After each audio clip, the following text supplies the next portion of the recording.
Buenas tardes, hermanos, ¿cómo están? Continuamos en esta clase de gramática y vamos a hablar la segunda parte del verbo. Hoy nos vamos a encarar específicamente del verbo copulativo o también conocido como el verbo de estado. Estos verbos de estado son aquellos que no se refieren ni a la acción como tal ni un movimiento, sino que marcan una condición. Están relacionadas con los verbos que podés reconocer las opiniones, los pensamientos, las emociones y principalmente las características de las cosas. Algunos gramáticos afirman que son 13 los verbos copulativos, mientras que otros sostienen que en realidad son 3 verbos que son realmente copulativos, que son ser, estar y parecer. Y los otros 10 parecerían ser una categoría intermedia llamada pseudocopulativos. Solamente te los voy a mencionar para que lo tengas en tu mente. Y son ser, estar, parecer, resultar, semejar, permanecer, seguir, yacer, volverse y hacerse. Nosotros, sin embargo, vamos a tomar 2 verbos copulativos como válidos, aunque en el texto griego hay otros verbos copulativos que con el proceso de estudio ya los vas a ir descubriendo. Nosotros vamos a pensar, para poner todos los ejemplos y cómo se forma un verbo copulativo, en ser y estar. Entonces, este verbo copulativo le decimos porque ata, porque une. Cópula significa atadura, ligamento, ¿no? Y este es un atributo, ¿no?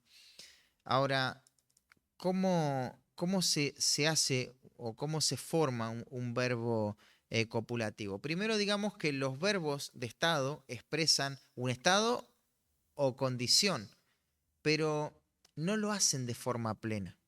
Un verbo de estado por sí mismo no comunica nada, nada. Mira, te voy a poner al sujeto y te voy a poner al verbo copulativo y te vas a dar cuenta que no tiene sentido. Los hermanos son, y se acabó la oración. ¿Los hermanos son qué?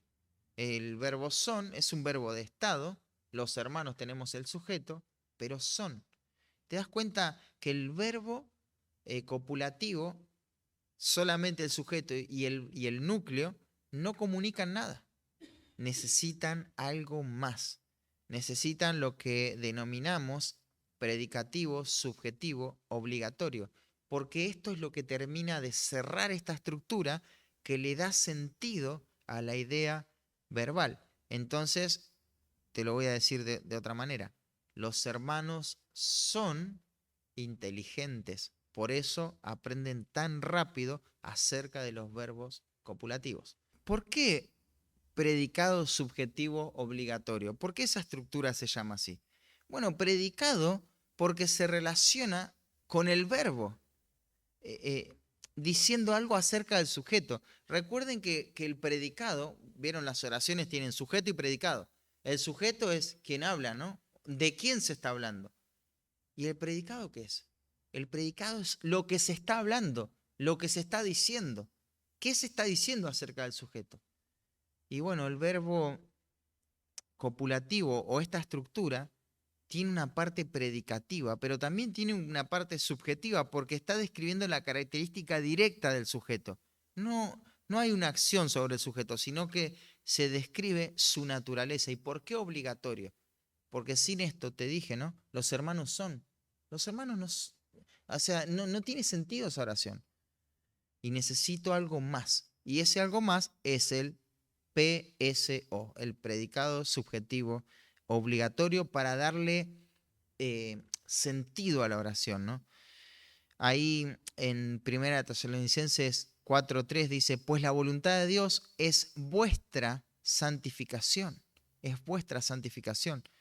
Si quedaría la frase, pues la voluntad de Dios es, y se termina la oración, no sabríamos qué es la voluntad de Dios. Es un misterio la voluntad de Dios, ¿no? No es ningún misterio. Acá te lo dice. ¿Qué es la voluntad de Dios?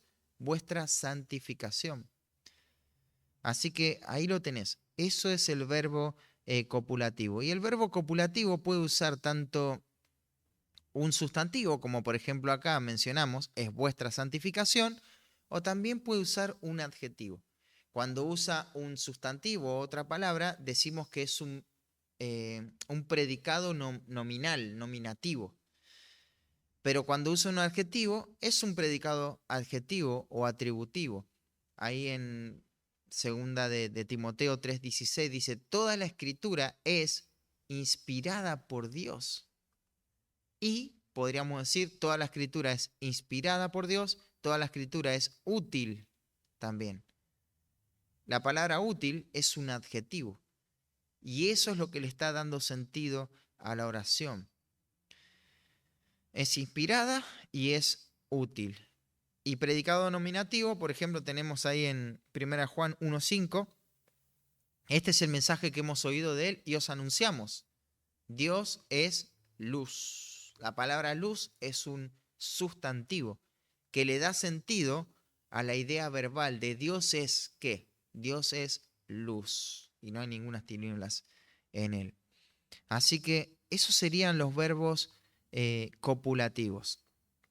Entonces tenemos el sujeto, el verbo de estado, el predicado subjetivo obligatorio, que puede ser sustantivo, en ese caso sería un predicado nominativo, o puede ser un adjetivo, y en ese caso sería un predicado adjetivo.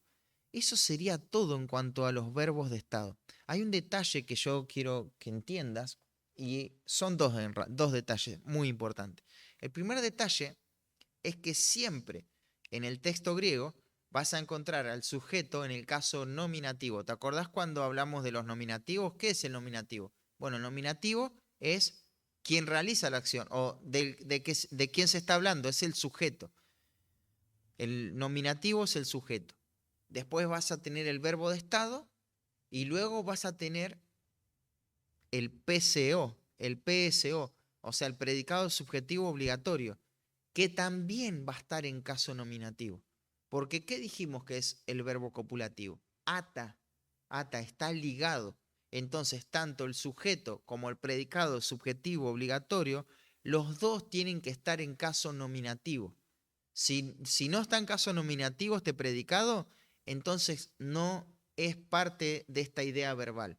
Eso está modificando, está funcionando de otra manera.